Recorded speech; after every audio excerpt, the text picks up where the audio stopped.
frères et sœurs. Moi, je m'appelle Christiane. Je suis l'épouse de Rémi. Nous avons 4 enfants. Nous vivons dans le Vercors en Isère, dans le diocèse de Grenoble-Vienne. Donc, on va vous partager notre cheminement lié à cette communauté. Tout d'abord, tout a commencé en 2003, à peu près 6 mois avant de nous marier. On a été invités ici pour une prise d'habits. Et donc, on est venu, voilà, juste pour la prise d'habits. On est resté à la soirée. Et dès ce moment-là, on a eu l'impression d'être comme dans la famille, quoi. On a été touchés par la simplicité, voilà, l'accueil et cet esprit de famille. Et donc, ceci dit, on ne connaissait pas vraiment, donc comme on avait un ami ici, on avait pris l'habitude de venir à peu près un week-end par an, voilà, pour se ressourcer un peu, et puis déjà avec notre première fille, qui venait se promener au milieu des frères et sœurs pendant les offices. Voilà, et on a vu que les enfants étaient très bien acceptés ici, et ça nous a beaucoup touchés. Alors après, Rémi et moi, on venait de cultures religieuses assez différentes, et dès notre mariage, on cherchait un lieu qui nous permette de vivre une communion et de nous retrouver dans la prière ensemble. Donc ça a été un long chemin. Moi, je venais plutôt d'un milieu plutôt charismatique, très libre dans la parole et tout ça. Et Rémi, c'était plutôt le silence, le chapelet. Donc, on a mis du temps à s'ajuster l'un à l'autre. Et en fait, le fait de venir au Carmel, eh ben, c'était là qu'on se retrouvait. Moi, j'ai appris à découvrir cette prière silencieuse, voilà, qui m'a permis de comprendre ce qu'il vivait. Et puis il y a aussi l'aspect de louange qui est présent, donc ça m'allait bien. Voilà, c'est vraiment dans cette communauté qu'on a créé notre communion de prière en couple. Et les premières années, on ne connaissait même pas l'existence de la communion laïque.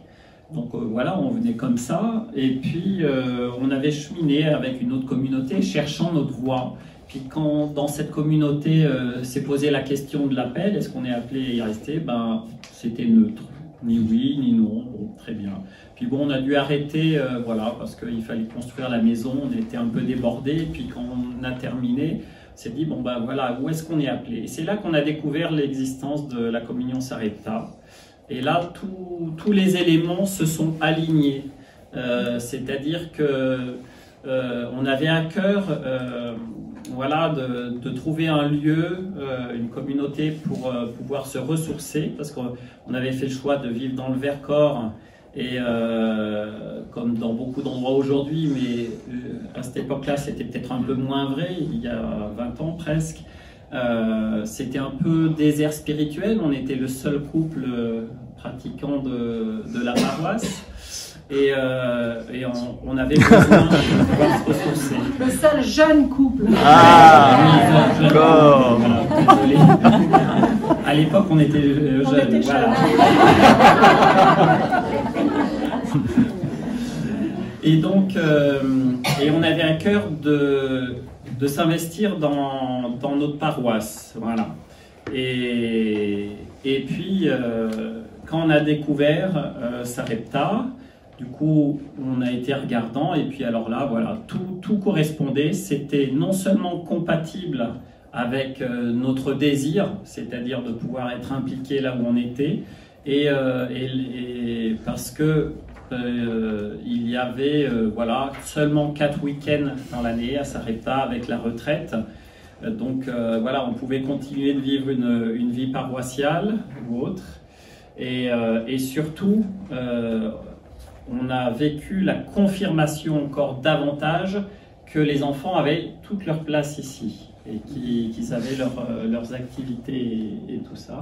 Voilà. On va laisser la parole à notre fille. Donc c'est notre aînée qui a 17 ans, donc ça fait 17 ans qu'elle vient là. Alors elle va vous dire pourquoi. Bah, du coup, moi je viens parce qu'au départ, on m'emmenait. Et oui. Et puis, il me semble que j'ai toujours aimé venir ici. Je retrouvais des amis, tous les frères et sœurs. On était tous, c'était un peu comme une deuxième famille. Et j'ai jamais eu le désir de ne plus venir ou quelque chose comme ça. Donc, c'est un peu comme quand les autres parlaient tout à l'heure, qui disaient qu'ici c'était un peu comme un désert. Moi, ça m'évoque aussi un peu comme une oasis perdue. Enfin, c'est un endroit reculé du monde, mais en même temps ouvert à tout le monde, dans lequel on peut venir se ressourcer. Le cadre est super joli et puis on est vraiment près du Seigneur, de la Sainte Vierge et c'est super. Et voilà, j'ai vu, on voit plein de gens passer, des gens venir, partir, rester. On fait plein de rencontres et c'est super chouette parce que c'est très enrichissant et ça me fait grandir et voilà. Merci.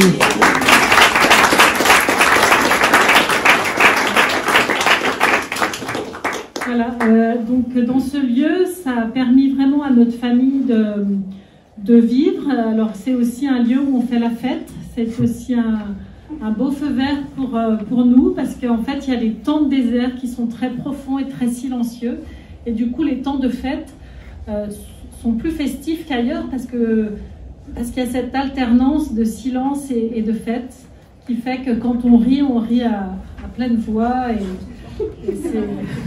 Quoi ? Surtout moi, oui.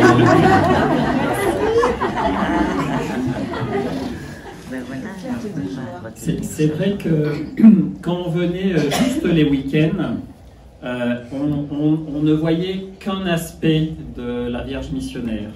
C'était très calme, le désert, etc.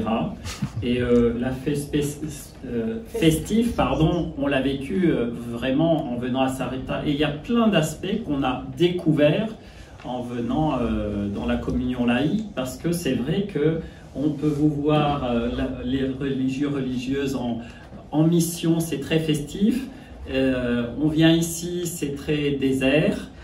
On est en retraite de toute la famille, alors c'est l'alternance entre les deux. Voilà, la joie, la contemplation, vraiment des temps où on peut passer en solitude. Et c'est vraiment ça qui fait la spécificité de la Vierge missionnaire. Et qui correspond vraiment à ce qu'on est. Moi personnellement, j'étais un enfant, mais hyper... timide, voire presque avoir peur de voir les gens. Puis après, j'ai été en même temps élevé dans un commerce, donc j'ai dû apprendre à aller vers les gens. Donc j'ai ce double aspect et qui me colle, qui correspond aussi avec la vie d'alternance comme ça.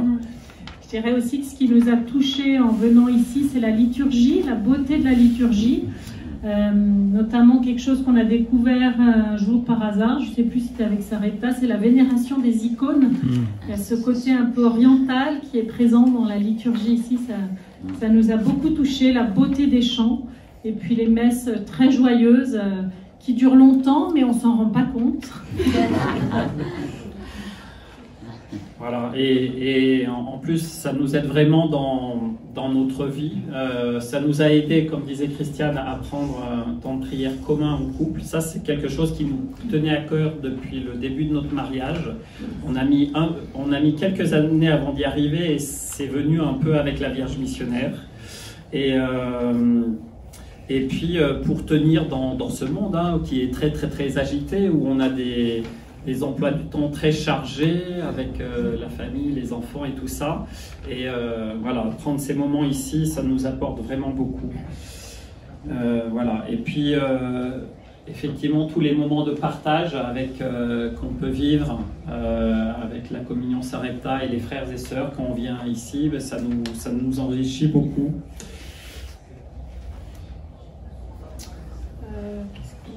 Alors, oui, la lecture mariale, on en a peut-être déjà parlé dans les ateliers, cette prière du matin qu'on vit, et que nous, on s'est dit dès le départ qu'on allait essayer de la vivre ensemble. Alors, ça reste un cœur à cœur avec le Seigneur, bien sûr, mais on prend ce temps ensemble, en même temps en tout cas, et ça contribue à cette communion de couple qu'on qu'on voulait vivre depuis le début. Moi, je dirais, je pense que tous les deux, hein, on rend vraiment grâce de tout ce qu'on a pu vivre ici depuis que nous y sommes. Donc, on rend grâce au Seigneur de nous avoir permis de connaître la Vierge missionnaire, parce que c'est vraiment là où on se sent planté et où on sent que le Seigneur a souhaité que l'on grandisse dans la foi.